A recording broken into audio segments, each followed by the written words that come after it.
వందే మాత్రం నేను మీ journalist Navata welcome to our political. Hyderabad ఉప్పల్లో దారుణం చోటు చేసుకుంది. చిల్కా నగర్లోని ఏఆర్ కానిస్టేబుల్ దారుణ హత్యకు గురయ్యారు. కానిస్టేబుల్ సుధీర్ని కత్తులతో నరికి చంపారు Tarun Santosh. City security wing లో ఏఆర్ కానిస్టేబుల్ గా పనిచేస్తున్నాడు సుధీర్. ఇప్పుడు హైదరాబాద్ లో ఈ హత్య సంచలనంగా మారింది. కత్తులతోటి నరికి నరికి హైదరాబాద్ లోని చిల్కా నగర్ లో ఏఆర్ కానిస్టేబుల్ ని దారుణంగా హత్య చేశారు. కొంతకాలంగా సుధీర్ కి సంతోష్ కి మధ్య విభేదాలున్నాయి.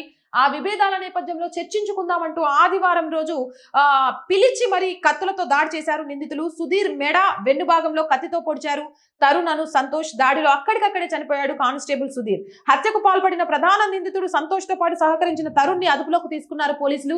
అసలు ఈ హత్యకు గల కారణాలేంటి, హత్య చేసేంత వీళ్ళ మధ్య ఉన్న విభేదాలేంటి, ఇవి ఆస్తి తగాదాలా లేకపోతే మరేమైనా అనే దానికి సంబంధించి కూడా కోణంలో దర్యాప్తు చేస్తున్నట్టుగా కూడా తెలుస్తోంది. కాకపోతే ఉప్పల్ చిల్కా నగర్ లో ఇంత దారుణ హత్య జరగడము అనేది కొంత ప్రజలలో భయభ్రాంతులను గురి చేస్తుందని చెప్పొచ్చు. అంటే ఇక్కడ ఎవరిని భయపెట్టాలి అనేది ఉద్దేశం కాదు, కానీ ఏం జరుగుతుంది హైదరాబాద్ లో, ఇటు నిఘా వ్యవస్థలు ఏమైపోతున్నాయి, ఒక ఏఆర్ కానిస్టేబుల్ సుధీర్ కి ఉన్న సమస్యలు ఏంటి, ఇటు సంతోష్ తో కానీ లేకపోతే సంతోష్ తో ఉన్న విభేదాలు ఏంటి, తరుణ్ సంతోష్ అసలు సుధీర్ ని ఎందుకు చంపాల్సి వచ్చింది, మాట్లాడుకుందామని పిలిచి అంత దారుణంగా హత్య చేయాల్సిన పరిస్థితులు ఏంటి, అంటే ఇంత జరుగుతుంది అంటే ముఖ్యంగా తెలంగాణలో హైదరాబాద్ లో ఏం జరుగుతున్నట్టు ఇక్కడ డ్రగ్స్ కి సంబంధించిన మాఫియా బయటపడుతోంది, ఉగ్రవాద స్థావరాలు బయటపడుతున్నాయి, నడి రోడ్డు మీద హత్యలు జరిగిపోతున్నాయి, అలాగే ఒక పక్క నుంచి ఆలయాల మీద దాడులు జరిగిపోతున్నాయి, ఎక్కడో రక్షణ వ్యవస్థ అనేది పూర్తిగా దెబ్బతింటోందా హైదరాబాద్ లో అనే సందేహాలు కూడా వ్యక్తమవుతున్నాయి. అలాంటిది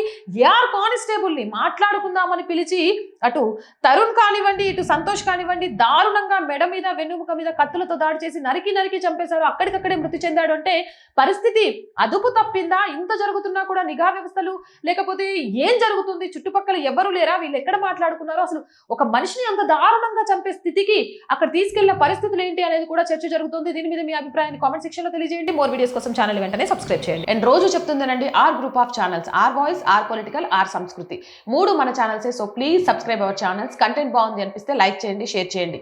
మీ అభిప్రాయం ఏదైనా నిస్సంకోచంగా కామెంట్ సెక్షన్ లో తెలియజేయండి. ఆర్థికంగా మీరు చేసే ప్రతి చిన్న సహాయం కూడా ఆర్ వాయిస్ కి చాలా చాలా చాలా అవసరం. ఆర్థికంగా మీ సపోర్ట్ కోసం ఆర్ వాయిస్ ఎదురు చూస్తూ ఉంటుంది. సపోర్ట్ చేయాలి అనుకునేవారు సబ్స్క్రిప్షన్ పక్కనే జాయిన్ అనే బటన్ ఉంది. 1 to 5 లెవెల్స్ ఉన్నాయి. ఏదో ఒక లెవెల్లో సపోర్ట్ చేయండి. లేదా స్క్రీన్ మీద గూగుల్ పే, ఫోన్ పేతో పాటు అకౌంట్ డీటెయిల్స్ ఉన్నాయి. మీకు తోచిన సహాయాన్ని అందించండి. వ్యాపార ప్రకటనల కోసం 8328500576 నెంబర్ని సంప్రదించండి. జై హింద్, జై భారత్.